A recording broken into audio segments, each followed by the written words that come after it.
গোটা কোরআন গবেষণা করার পরে ডক্টর মরিস বুকাইল চিন্তা করছে সৌর জগতের ঘটনা কোরআন দিয়েছে, মাটির ভিতরে এবং যত রকমের জ্ঞান বিজ্ঞান পদার্থ বিজ্ঞান সব জ্ঞানের তথ্য কোরআন দিয়েছে। হিউম্যান রাইট, মানুষের জিসম মানুষের বডি তৈরির কাঠামো কি আছে তা তো কোরআন বলে দিয়েছে। ডক্টর মরিস বুকাইল যেদিন জন্মগ্রহণ করেনি তার আগেরও ঘটনা বলে দিয়েছে।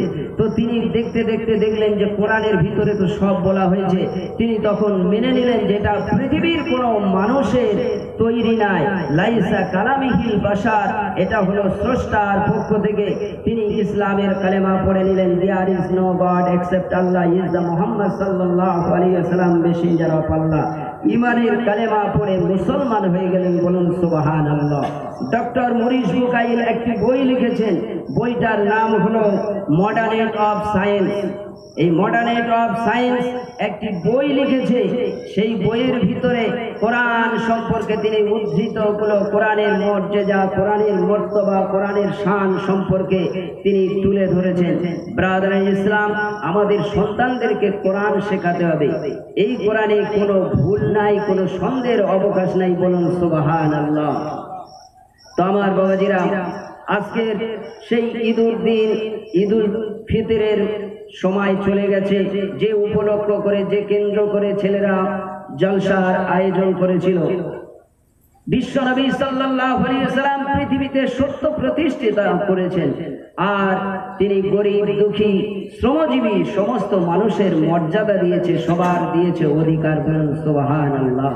এবার তো শুনুন, আল্লাহুম্মা সাল্লি আলা সাইয়্যিদিনা মাওলানা মুহাম্মদ ওয়া আলা আলি সাইয়্যিদিনা মাওলানা মুহাম্মদ সাল্লাল্লাহু আলাইহি ওয়াসাল্লাম। একজন ব্যক্তি তিনি বলছেন, 70টি বছর কাটিয়ে দিলাম, ডাকিনি তোমায় কভু, তবু তো তুমি কখনো ক্ষুধার অন্ন বন্ধ করনি প্রভু। আল্লাহ পাক সমস্ত সৃষ্টি জীবকে, সৃষ্টি জগৎকে, সমস্ত মানুষকে আল্লাহ পাক ভালোবাসে। সব ধর্মের মানুষকে আল্লাহ পাক ভালোবাসে। তাকে একটা সময়সীমা দিয়েছে যে বান্দা তুমি আমার কাছে ফিরে আসবে, আর তোমার জ্ঞান গরিমা দ্বারায় তুমি আমাকে চিনে আমার কাছে ফিরবে। এক ভিক্ষুক হযরত ইব্রাহিম আলাইহিস সালামের দরবারে হাজির হলেন। হযরত ইব্রাহিম আলাইহিস সালাম প্রতিদিন একজন করে মেহমান ছাড়া তিনি খানা খেতেন না। যেদিন বাড়িতে কোনো ভিক্ষুক এবং কোনো মেহমান না আসতেন তিনি সেদিনে খানা খেতেন না। 2 দিন 3 দিন অনাহারে আছে। এক ব্যক্তি হাজির হলেন, মনে করলেন আজকের ওনাকে সঙ্গে নিয়ে খানা খাবো। জিজ্ঞাসা করলেন, তুমি কি মুসলমান? ওয়া সাম্মাকুমুল মুসলিমিন। সে বলল, না আমি মুসলমান না, আমি আল্লাহকে মানি না। হযরত ইব্রাহিম আলাইহিস সালাম তাকে কিঞ্চিত দক্ষিণা দিলেন, দান করলেন। সে ব্যক্তিটা চলে যাচ্ছে। ক্ষুধার্ত ব্যক্তিটা বাড়ির বাইরে গিয়ে মনে মনে করছে, এসেছিলাম ইব্রাহিম আলাইহিস সালামের বাড়িতে, আর কিছু আমাকে পেট ভরে অন্ন দান করবে, খেয়ে যাব, কিন্তু তিনি তো আমাকে কই খেতে দিলেন না। তখন তিনি মনে মনে বলছেন, 70টি বছর কাটিয়ে দিলাম, ডাকিনি তোমায় প্রভু, তবু তো তুমি কখনো ক্ষুধার অন্ন বন্ধ করো নাই প্রভু। হে আল্লাহ, তোমাকে আমি তো কোনোদিন আল্লাহ বলে ডাকি নাই। 70টি বছর তুমি আমাকে খানা খাওয়াচ্ছ, আমাকে তুমি জিন্দা রেখেছ, আমার কোনোদিন ক্ষুধার্ত রাখো নাই, কিন্তু আজকে তোমাকে আল্লাহ বলে ডাকি নাই, এজন্য তুমি কি আমাকে ক্ষুধার্ত রাখবে? আল্লাহ পাক সঙ্গে সঙ্গে জিবরিল আমিনকে পাঠিয়ে দিলেন, ও আমার ফেরেশতা জিবরিল আমিন, যাও যাও আমার খলিল ইব্রাহিম আলাইহিস সালামের দরবারে চলে যাও, গিয়ে বলো, ইব্রাহিম আলাইহিস সালাম তোমার কাছে কি আল্লাহ পাক কোনো মেহমান পাঠিয়েছিল? বলল, হ্যাঁ এসেছিল। তো তুমি তাকে কেন খেতে দিলে না? সে বলল, আমি আল্লাহকে মানি না, আল্লাহকে না মানার জন্য আল্লাহর দেওয়া খানা আমি তাকে তো দিতে পারলাম না।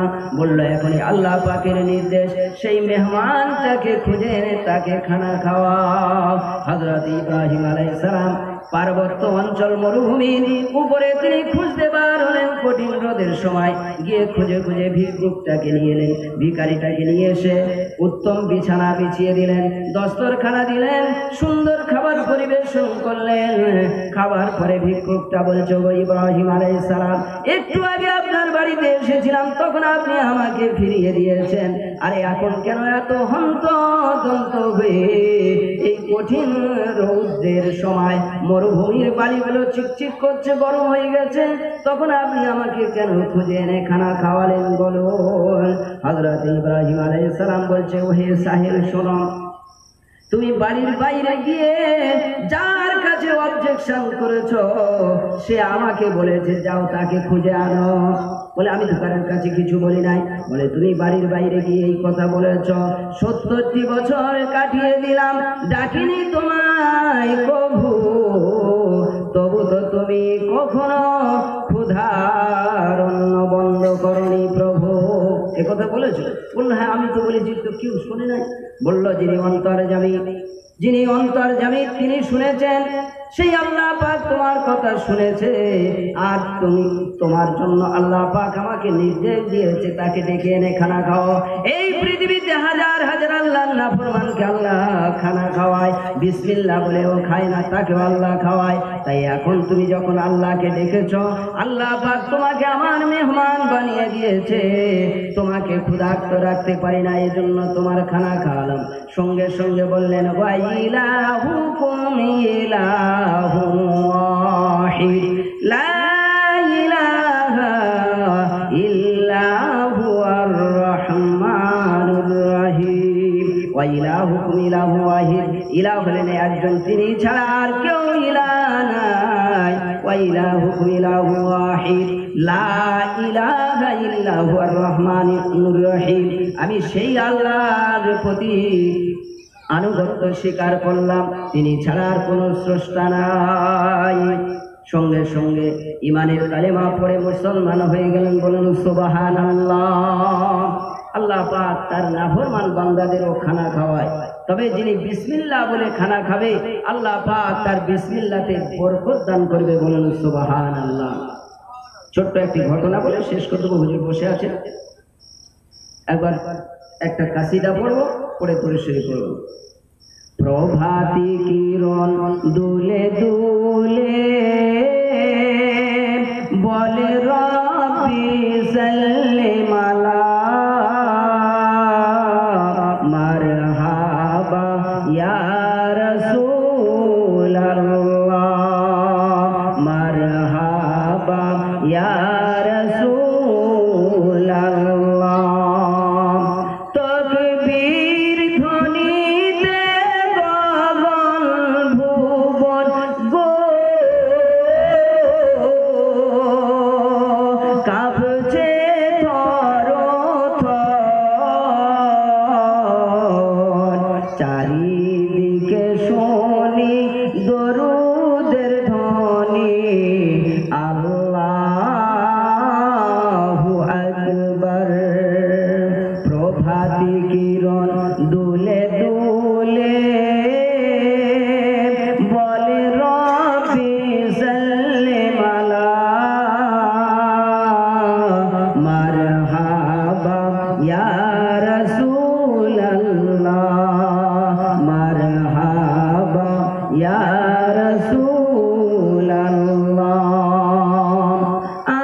মানুষের প্রকৃত বন্ধু। বুদ্ধি তার সহচর, কর্ম তার পথ প্রদর্শক, অধ্যবসায় মন্ত্রী, সহিষ্ণু তার সেনাপতি, বিনয় তার সন্তান, ভদ্রতা তার সহদর। প্রত্যেকটা মানুষের কাছে 6টি করে গুণ থাকতে হবে। আল্লাহ নবী সাল্লাল্লাহু আলাইহি ওয়াসাল্লাম আস-সাগীর হাদিসের মধ্যে বলেছেন প্রত্যেকটা মানুষের ভিতরে 6টা করে গুণ থাকতে হবে, তাহলে সেই মানুষটা প্রকৃত সুন্দর মানুষ হবে। বলুন সুবহানাল্লাহ। তাহলে বাংলা করে বললাম, 1 নম্বর কি বলছে? যে জ্ঞান হলো মানুষের প্রকৃত বন্ধু। মানুষের কাছে জ্ঞান থাকতে হবে। জ্ঞান হলো মানুষের প্রকৃত বন্ধু। বুদ্ধি তার সহচর, বুদ্ধি তার বন্ধু, তার সাথী, তাকে সাহায্য করবে। বুদ্ধি তার সহচর। আর সহিষ্ণুতা তার সেনাপতি। রাজামশাই বাদশাহ যদি দেশ চালায়, তার সেনাপতি লাগবে। তো সহিষ্ণুতার সেনাপতি, মানুষের ভিতরে তার ধৈর্য থাকতে হবে। অপরের প্রতি প্রীতি, ভালোবাসা, সৌহার্দ্য থাকতে হবে। প্রেম, প্রীতি, ভালোবাসা এবং প্রীতিবরণ হতে হবে। সহিষ্ণুতার সেনাপতি, অধ্যবসায় মন্ত্রী, ভদ্রতা তার সহদর এবং বিনয় তার সন্তান। মানুষের সন্তান থাকতে হবে। নিঃসন্তান যদি কেউ পৃথিবীতে বাদশাহ হয়, শান্তি নাই। তো মানুষের যদি ধৈর্য না থাকে, মানুষের ভিতরে যদি দান দক্ষিণা যদি না থাকে, মানুষের ভিতরে যদি ক্ষমা না থাকে, সে মানুষ ভালো মানুষ হতে পারবে না। তো ব্রাদারান ইসলাম, আল্লাহ নবী সাল্লাল্লাহু আলাইহি সাল্লাম ঈদের নামাজ পড়তে যাচ্ছে, যে ঈদ উপলক্ষে আজকের এই জলসা। দয়ার নবী মুস্তাফা মদিনার জমিনে ঈদের নামাজ পড়তে বার হয়েছে। এই বছরের পথের মধ্যে একজন বালক বসে আছে। রুক্ষ বেশে মলিন বেশে বালকটা বসে বসে ক্রন্দন করে। দয়ার রাসূল আমার সেই পথে থেকে যাচ্ছে, যেতে যেতে জিজ্ঞাসা করলেন, বাবা তুমি বসে বসে কাঁদছো কেন? ছেলেটি বললেন, আমার মনের কথা বলবো না। আল্লাহ নবী বললেন, বাবা যায়েদ বল বল, বাবা তোর মনের বেদনার কথা বল। যায়েদ বলি, ইয়া রাসূলুল্লাহ, ইয়া হাবিবাল্লাহ, হুজুর আমি বাপ হারাইয়ে দিন, দুনিয়াতে আমার বাপ বেঁচে নাই, তাই ঈদের দিনের খুশি আমার মানায় না।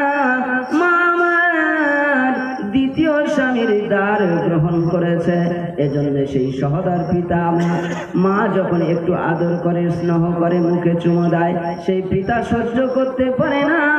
প্রহার করে মা বলেছে, বাবা যদি রাহমাতুল লিল আলামিন নবীর সঙ্গে দেখা হয়, একমাত্র ওই নবী তোমার মনের ব্যথা বেদনা ঘুচিয়ে দিতে পারবে। যায়েদকে সঙ্গে সঙ্গে জড়িয়ে ধরলেন আর কোলে করে তুলে নিয়ে বলছে, বাবা যায়েদ, যদি বিশ্বনবী মুহাম্মদুর রাসূলুল্লাহ সাল্লাল্লাহু আলাইহি সাল্লাম তোমার পিতা হয়, আর আয়েশা যদি মা হয়, ফাতেমা যদি তোমার বোন হয়, বলো যায়েদ তোমার মনে কি আর কোনো ব্যথা বেদনা থাকতে পারে? যায়েদ বলে, ইয়া রাসূলুল্লাহ, এর থেকে আর খুশখবরি কি হতে পারে, সুসংবাদ কি হতে পারে? এজন্য আজ আমি ধন্য। আল্লাহ নবী সাল্লাল্লাহু আলাইহি ওয়াসাল্লাম ইতিমকে সন্তানের মর্যাদা দিয়ে তাকে লালিত পালিত করেছিল। মানুষ মানুষের প্রতি সহানুভূতি করবে, ভালোবাসবে, হিংসা বিভেদ ভুলে আল্লাহ পাকের ইবাদত করতে হবে। আর এইখান থেকে আমরা প্রস্তুতি নেব। যেমন যত জলসা বাড়ছে, এর কর্মীরা চাঙ্গা না দুর্বল? কর্মীরা চাঙ্গা হয়েছে তো, যে কি বলেন, হালদার পাড়ার যুবকরা চাঙ্গা হয়েছে, বলুন মাশাআল্লাহ। এটা হলো বহিঃপ্রকাশ। আল্লাহ পাক তাদেরকে সচ্ছলতা দিয়েছে। খাঁ পাড়ার ছেলেরা তারাও হচ্ছে, শেখ পাড়ায় হচ্ছে, সমস্ত গ্রামবাসী মিলেও হচ্ছে। তবে এখান থেকে আমাদের প্রস্তুতি নিতে হবে। আমাদের সেনাবাহিনী যত চাঙ্গা হবে, শয়তান কি আমাদের উপরে ঘাড়ে চেপে ঘুরবে? ওমাইয়া আশওয়ান জিক্রির রহমান নুকাইয়িজু লাহু শাইতানান লাহু ফাহুয়া কারীন। যে আল্লাহর জিকির থেকে গাফিল হয়ে দূরে সরে থাকবে, শয়তান তার ঘাড়ে চেপে বসবে। জিকির কি? কি? শ্রেষ্ঠ জিকির হলো নামাজ। আমাদেরকে নামাজের প্রশিক্ষণ নিতে হবে, নামাজের জন্য আগে বাড়তে হবে। আল্লাহ সুবহানাহু ওয়া তাআলা আমাদেরকে শোনার থেকে বলার থেকে বেশি বেশি করে আমলের জিন্দেগি গঠন করার তৌফিক দান করুন। সবাই বলেন আল্লাহুম্মা আমিন। ওয়া আখিরু দাওয়ানা আলহামদুলিল্লাহি রাব্বিল আলামিন। এখন আপনাদের সম্মুখে সুদূর বাংলাদেশ থেকে আমন্ত্রিত ওলামা হযরত, বাংলার সুমিষ্ট ভাষী, কোরআন হাদিসের দার্শনিক যুক্তিবাদী বক্তা এখন আপনাদের সম্মুখে উপস্থিত। মাশাআল্লাহ, আল কোরআন এবং মহাকাশ বিজ্ঞান বিষয়ে তিনি কিছু কথাও বলবেন, মডার্নিট অফ সায়েন্সের উপরে কথা বলবেন এবং হাদিস কোরআন থেকে আপনাদের কাছে সুন্দরভাবে পরিবেশন করবেন।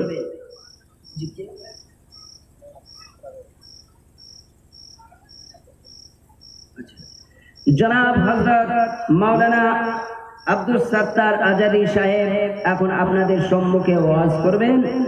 আপনারা মেহেরবানি করে যারা অদূরে ছড়িয়ে ছিটিয়ে আছেন সবাই চলে আসুন।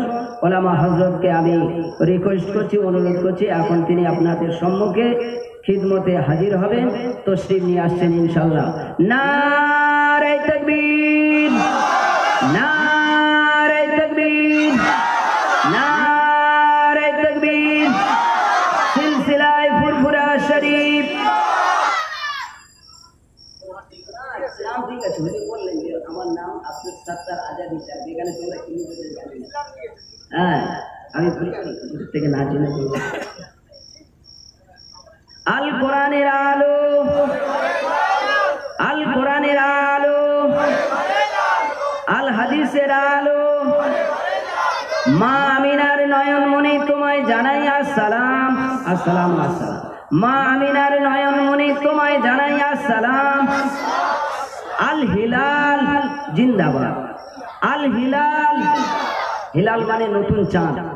Al Hilal. নারে তাকবীর, নারে তাকবীর, নারে তাকবীর। আল্লাহু আকবার। মাশাআল্লাহ।